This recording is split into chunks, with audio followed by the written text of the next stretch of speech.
karena waktu masih di dalam kampung melihat banyak ibu-ibu yang nganggur. Nah, saya kepingin di rumah untuk menghasilkan sesuatu.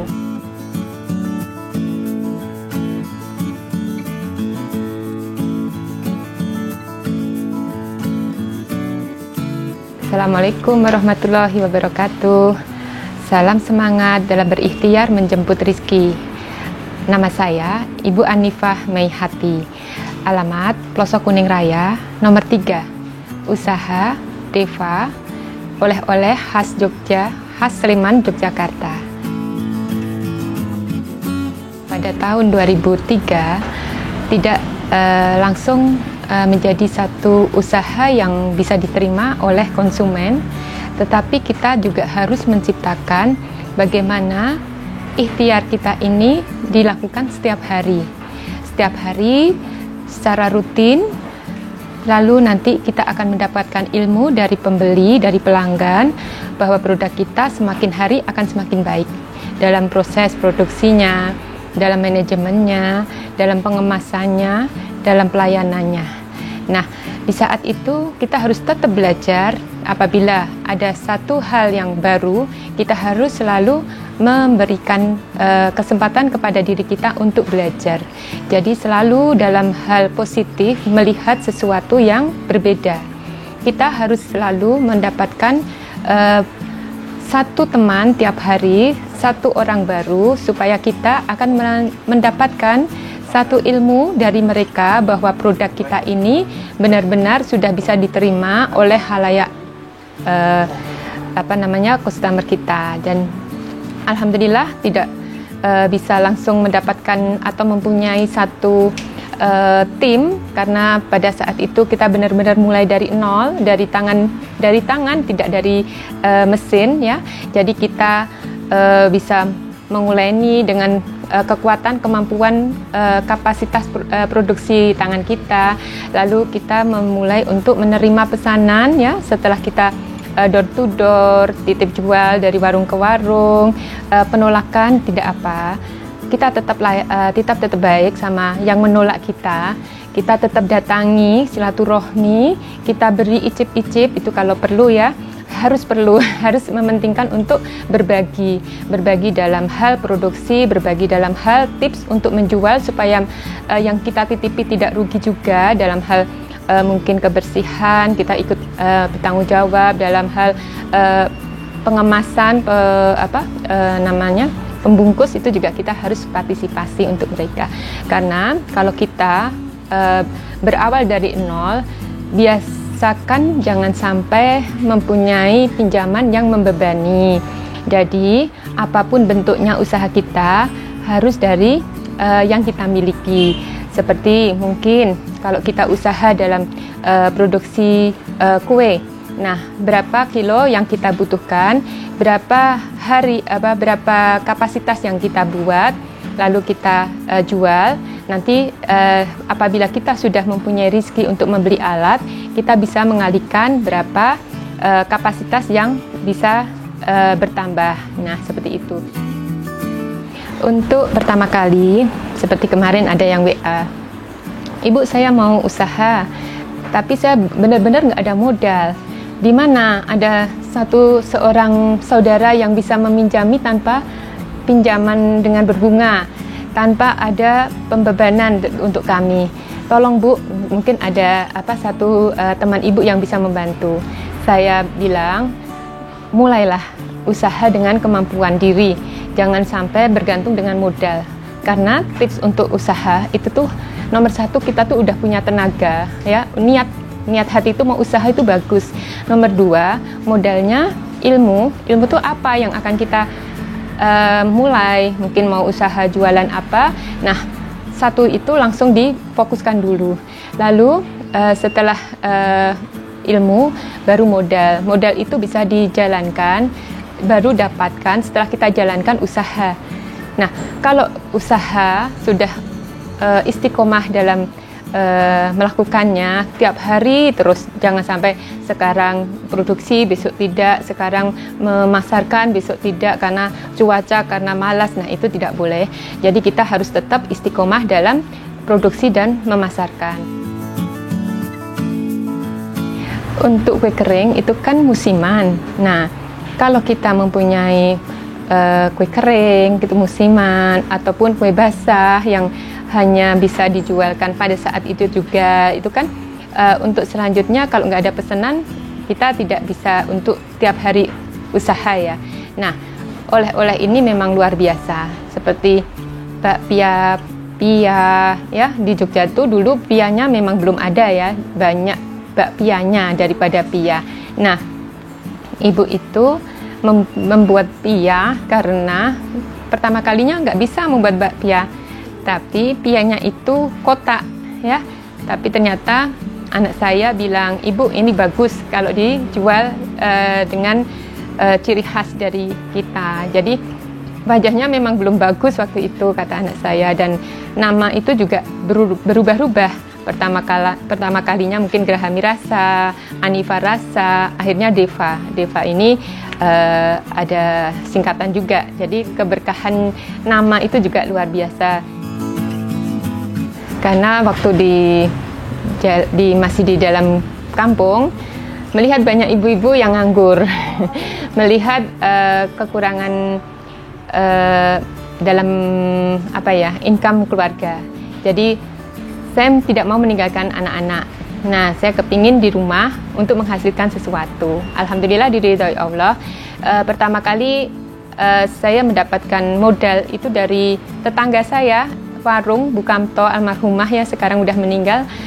Beliau memberi satu modal yang mana terigu 2 kilo apapun bentuknya yang dibutuhkan kita, lalu dibelanjakan beliau, lalu nanti seminggu sekali kita bayar. Nah, setelah kita berkecimpung dengan usaha tiap hari istiqomah, banyak supplier-supplier datang yang mempunyai kesempatan bekerja sama dengan kita dengan cara pembayarannya 1 bulan sekali. Nah, kita kan cara penjualannya ke sini, lalu delivery order, lalu penitipan, agen, lalu mengantar ke ekspedisi.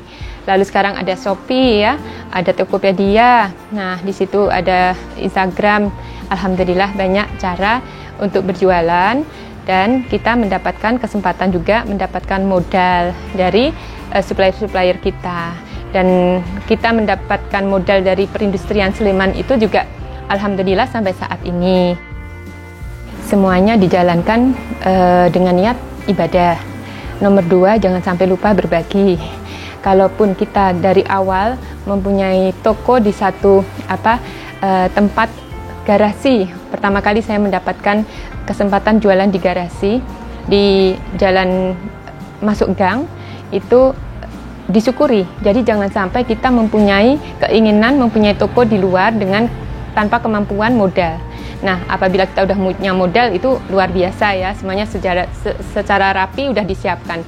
Nah, apabila dari nol, itu apa adanya aja di dalam rumah kita sendiri, asal penataannya rapi, di mana produksinya disatukan meja khusus produksi, tidak campur dengan apapun, tidak tercemar oleh kontaminasi kimia ya.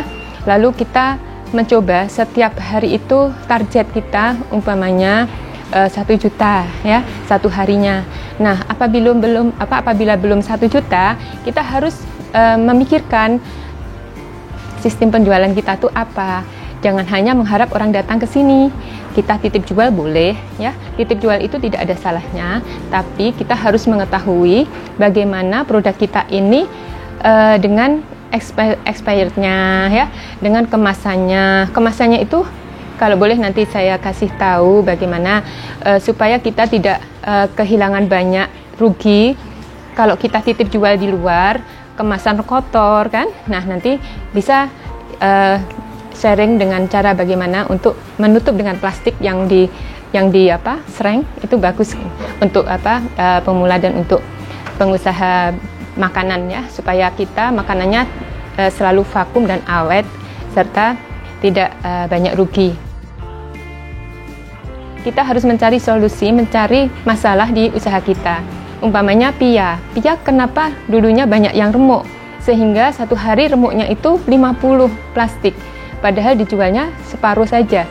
Nah, yang separuh itu apabila tidak remuk itu bisa menghasilkan uang sekitar 400.000, 300.000. Nah, ternyata dengan sistem produksinya, seumpamanya kita harus satu loyang itu 18 biji, nanti menuangkan ke pendinginan itu tidak boleh lebih dari 10 loyang. Nah, itu alhamdulillah tidak ada yang remuk, jadi hanya satu. Kadang-kadang pembeli pada bingung, ibu kok remukannya sekarang nggak ada, karena dijual dengan harga yang murah. Nah, seperti itu. Lalu kita senantiasa untuk terbuka, mempunyai teman ya. Dan alhamdulillah pada waktu 2005-2006 kita sudah mulai diminta untuk pelatihan dari desa ke desa. Waktu itu Bupati yang sebelum Pak Sri ini mempunyai keinginan tepung benguk, tepung tela yang bisa diolah dengan produk yang lain. Walaupun keterbatasan ilmu, kita apabila diminta mulailah untuk memberi, untuk berbagi. Nah, di situ alhamdulillah di suatu saat setelah ada gunung meletus, itu ada hikmahnya. Takdir Allah itu kita hadapi dengan ikhtiar sabar dan ikhtiar usaha. Alhamdulillah di situ ada LSM dari Jerman, dari Amerika pada datang, dan alhamdulillah datang ke sini juga atas izin Allah, diberi rekomendasi dari Dinas Sleman. Nah, itu juga luar biasa, mendapatkan kesempatan untuk berbagi ilmu, tetapi juga mendapatkan rezeki Allah. Kalau kita usaha, intinya kita harus selalu semangat dalam melakukan produksi kita, aktivitas di usaha kita. Kita tiap hari berkenalan, seperti sama Mbak Ayu saat ini, saya anggap kenalan tiap hari silaturahmi dengan orang baru. Itu yang membuat kita kuat, yang membuat kita diberi kesempatan untuk senantiasa bertahan. Itu ada beberapa macam cara. Pertama kali umpamanya kita mendapatkan satu kendala dari alam, bencana alam, seperti waktu di Gunung Merapi meletus. Kita vakum 3 bulan. Ya, 3 bulan itu vakum, tidak bisa ikhtiar karena tidak ada pariwisata datang ataupun dari kita keluar. Nah, akhirnya kita beri kesempatan karyawan mempunyai kesempatan untuk belajar membuat roti rakyat. Nah, mereka nanti diminta untuk jualan juga roti rakyat tersebut, dan kita titip-titip jual juga untuk mempertahankan usaha kita. Nah, seperti saat ini mereka juga harus mempunyai kreativitas. Sewaktu kita bergantian tidak masuk kerja, mereka udah alhamdulillah membuat usaha di rumah seperti angkringan atau membuat sesuatu yang bisa dijual. Itu mereka sudah melihat selama belajar 15 tahun di sini, insya Allah udah bisa.